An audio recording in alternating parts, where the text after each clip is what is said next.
Hello, everyone. Good morning, good afternoon, and good evening to those of you, my audience, that are listening to me from wherever you are in this world. My name has not changed. I am Femi Akin Rimisi, and this is Yoruba Autonomy Mobile Radio and Television, broadcasting and reaching you from the great Sunshine State of Florida in the United States. And I'm welcoming you to this edition of Monologue. In this edition, I will be talking and dealing with issues relating to two things. One, the recent monetary regulation by the Central Bank of Nigeria as it affects the people of southern Nigeria. That's one. Two, and the killings of some of our political military leaders in the country. First, on the matter relating to the recent monetary policies rolled out by the Central Bank of Nigeria, that is, with regards to remittance made by Nigerians, I am particularly about those Nigerians that are of southern extraction, Yoruba people, and the Igbo people, if I may say, that now we cannot remit directly to the banking account of our recipient in that dungeon we call Nigeria. Why? Because of two things. One, the political business leaders who are involved in money laundering, because Nigeria, as you know it, whether you want to believe it or not, is the money laundering capital of the world. And I am going to explain on that in this monologue. You see, let me take us back to the beginning of the problem in which the Nigeria Naira went on a downward spiral since 1976. Shortly after then head of state Olusegun Obasanjo took office, as at that time the Nigeria Naira was below the dollar. However, what Obasanjo did was he went to the IMF and borrowed money and shot up the Naira, and the Naira started competing with the pound sterling, which was heavier than the Naira. And then the Naira became 50-50 par with the dollar, with the Naira, climbing up.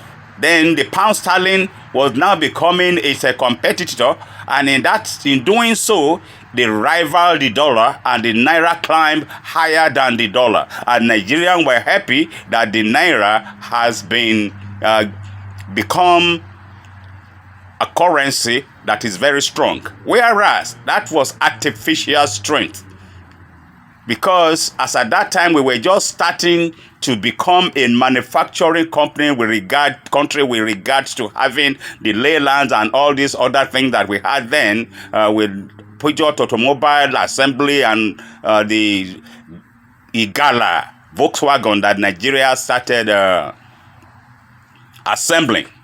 Now, having said that, that was the background of the Naira, climbing higher than it can go. That is, you go to, above the tree, it is going to be leaves that you are going to be hanging on to. And Nigeria started hanging on to leaves. Now, to this recent development in which the policies of the Central Bank of Nigeria now says you can only receive what your sender sent to you in the hard currency of the country that they sent to you. And the reason being twofold. They want the Hausa Fulani people that are operating the Bureau de Changes in Nigeria, not the Bureau de Changes, but those that they granted the license of Bureau de Changes to in Nigeria. I think maybe about 53 of them or something like that or more. Now, so Since we started transferring money directly to the account of our recipient in Nigeria, guess what? Those that are operating Bureau de changes no longer have the straight value in which they are taking commission from the money that is sent, and then they are competing with the banks. So now they want to take it from the banks and give it to the hands of the Bureau de changes, so that their touts that are exchanging this money on street levels will be able down in the hotels and all that to be exchanging this money at whatever rate they want to tell you, so competing that one as the street market. And when they are doing that, guess who is losing? The recipient is losing. Nigeria is losing because now the naira keep going downward. It will never climb up because we are not even a manufacturing company. Nigeria is simply nothing other than a consumer nation. But in their consumership, guess what? They have the power to show up the naira with oil money. However, it is the amount of oil that is sold that you can know in Nigeria. You will never know how much oil was lifted. You will never know, because so many different countries, so many different people in the leadership of government, in the political leadership, have their own ways of oil lifting and selling oil in what they call the legal market, they call black market. And when they sell it in the black market, they are able to get what we now have as surplus excess dollars, pound sterling, Dutch marks, name it, foreign currency, in which these stolen oil monies are paid those who stole and sold it. And when they are bringing the money, they are not bringing it to the banks. They are bringing this money back to Nigeria in the same vessel that actually brought the oil to whatever place on the high sea where it is bought and sold. And who are those buying this oil and selling them? Shell, Chevron, and many more. So, in this regard now, what you now have in Nigeria, as I have said in an earlier broadcast, you do not have real banks in Nigeria. There are no real banks in Nigeria. What you have in Nigeria are money warehouses.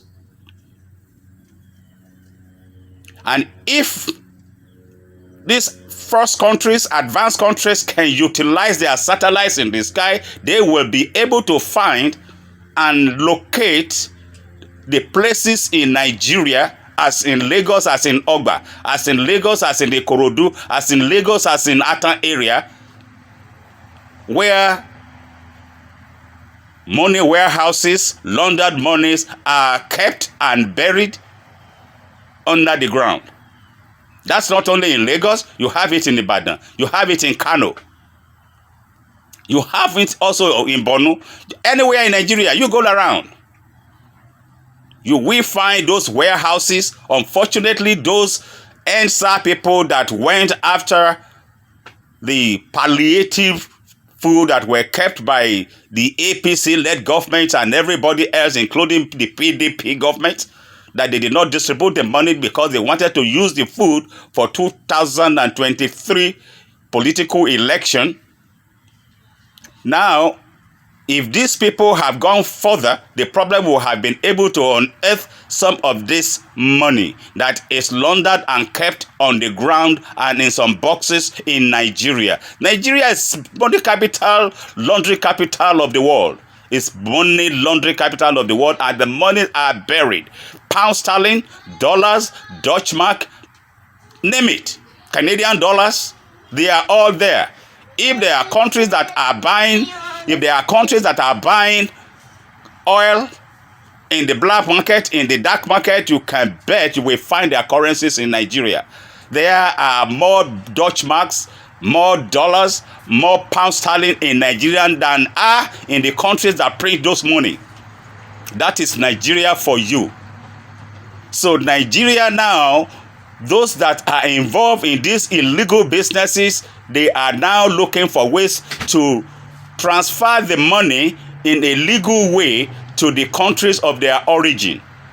Thus, they have designated only a few banks Fidelis Bank is one of them in Nigeria, to be the one where if you are a Nigerian or whoever you are remitting money to anyone in Nigeria, you remit in the currency of the country from which you are remitting it, and the recipient will get exactly the hard currency that you remitted in the currency of the country that owns it. So now they will have to take it out to the black market outside the banks, rather than directly to the account of your recipient. They want now your recipient to have what we call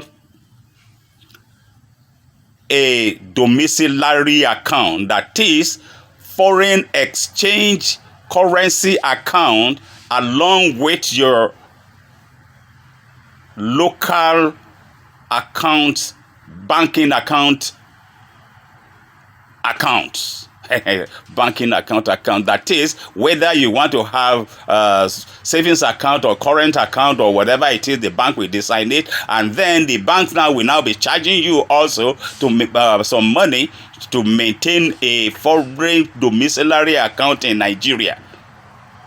So you now have more pound sterling in Nigeria than you have nairas in Nigeria, because the time it takes for you, rather than just exchange it in the bank, to go and be looking for those malams, those alhajis that operate bureau de change legally or illegally outside of the banking system,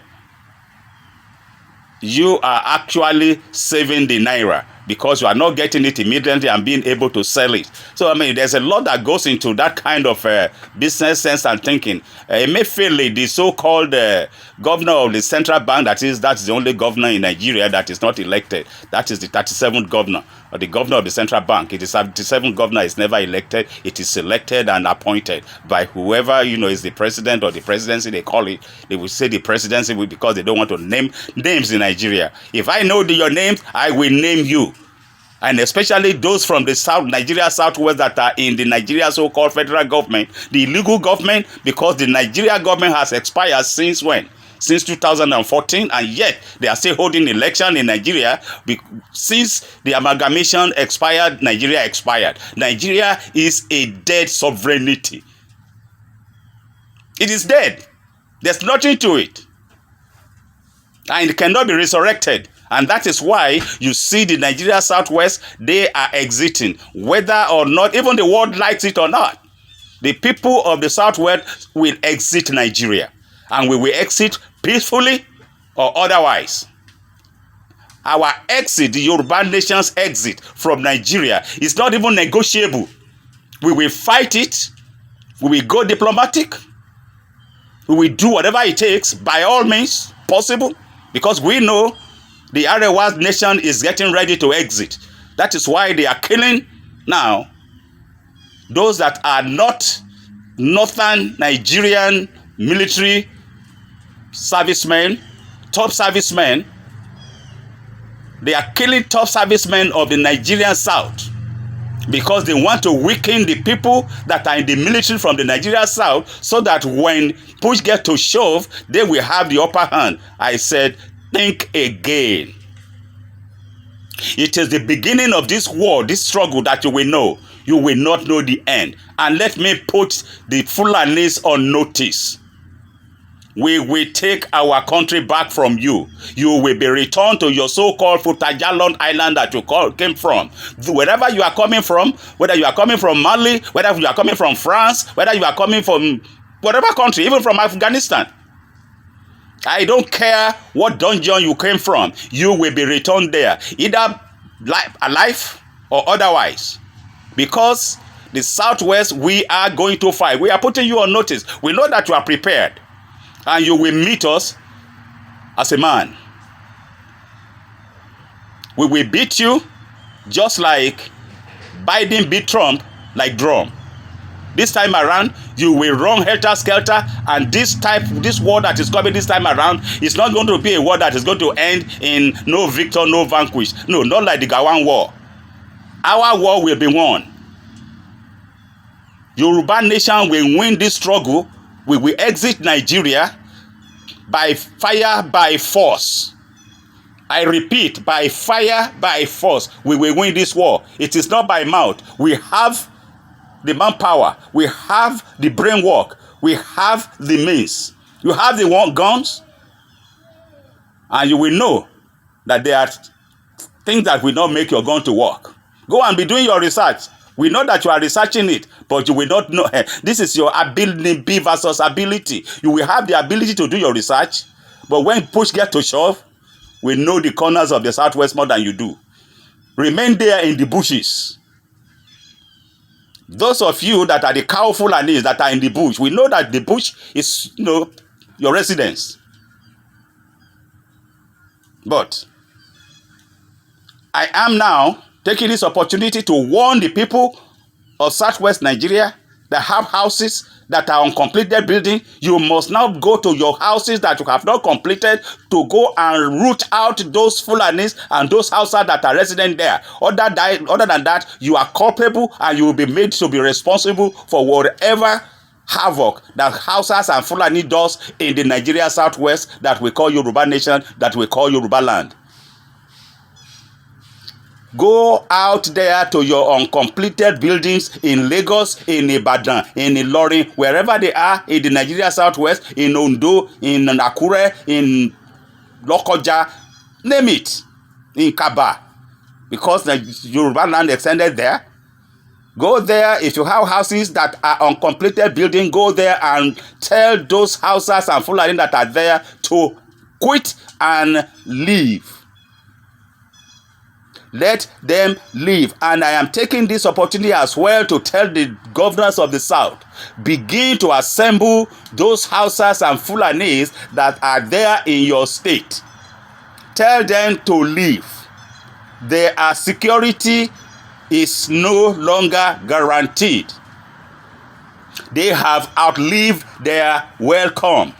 And anyone that knows how to interpret in Hausa or Fulani language, interpret this, share this message, tell it to them, the Hausas and Fulanis, that so far, so good, so long, they have outlived their welcome in the Nigeria Southwest. They are no longer welcome. And those of you that keep giving them, the Albanjiris that are in the South, money for one reason or the other, stop doing that. Stop feeding them. Stop giving them the money to feed. It is not until when you die that you will see God. The grace of God is not based on your charity. Forget about the lies that these foreign religions have taught you. The theory of God came from us human. God has never appeared or talked to anyone.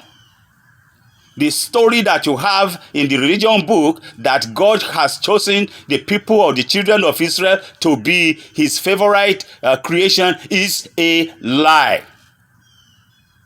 I wonder if you expect the Jews that came up with the theory of God or whoever does that to say that, oh, they are the least people favored by God.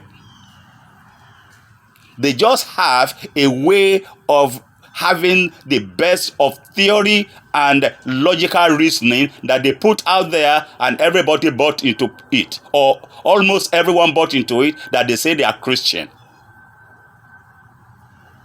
We will go or come into that some other time, but not in this monologue. But enough of the nonsense about religion. This is not about religion that the Nigeria Southwest people are going to exit Nigeria. And maybe we can even make it religion if we need to. Because when we look at the religion of Christianity and Islam, guess what? Every one of those that has been ministers in Nigeria are either Alhajis or JPs. That is Jerusalem pilgrimage people. And they are the thieves, they are the ministers, they are the commissioners, they are the ones that are in the House of Representatives, they are the ones that are in the Senate, they are the ones that are in the State of Assemblies. And guess what? They are the ones that have messed up the country. So we can see the evil, the darkness of religion because it is foreign. Look at the population of them, Christian and Muslim, in the Nigeria Southwest, in Nigeria itself, from when Nigeria was created. It has been down the drain. There is no single minister that is either Al-Haji or a JP or a Christian or a Muslim that has a better theory or a better way to say, look, I am an engineer. This is how to get good drinking waters in Nigeria. This is how to get the best road in Nigeria. This is how to, to do it and be a minister that can say, okay, this is my legacy. This is what I have for Nigeria. This is what I have done. So much for religion. So much for Christianity. It has not helped us in Nigeria. It has not helped the people of Southwest Nigeria. Southwest Nigeria will be a true secular state. No religion will be pushed ahead of others. You can worship whatever God you want to worship. You can do whatever you want. However, push get to shove,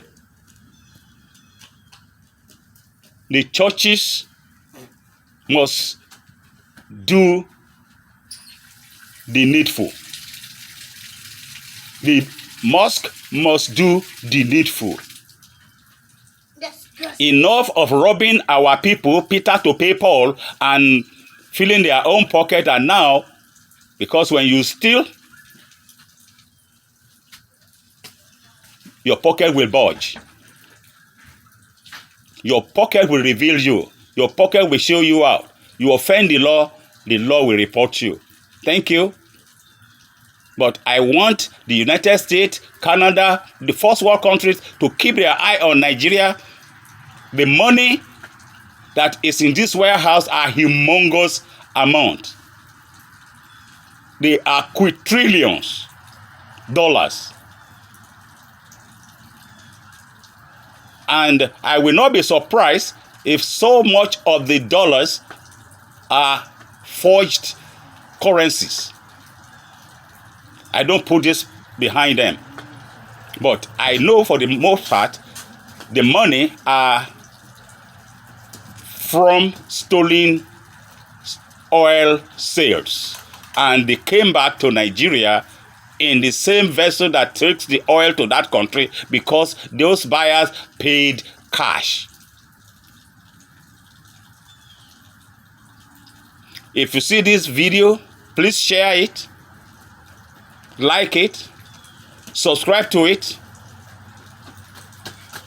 and you can reach me at +1 area code 727-275-4868. If you want to dispute or you want to debate what I have said, I am here for you. I am the one and only Yoruba Autonomy Broadcaster Emeritus. Femi Akinrimisi is my name. Bless you.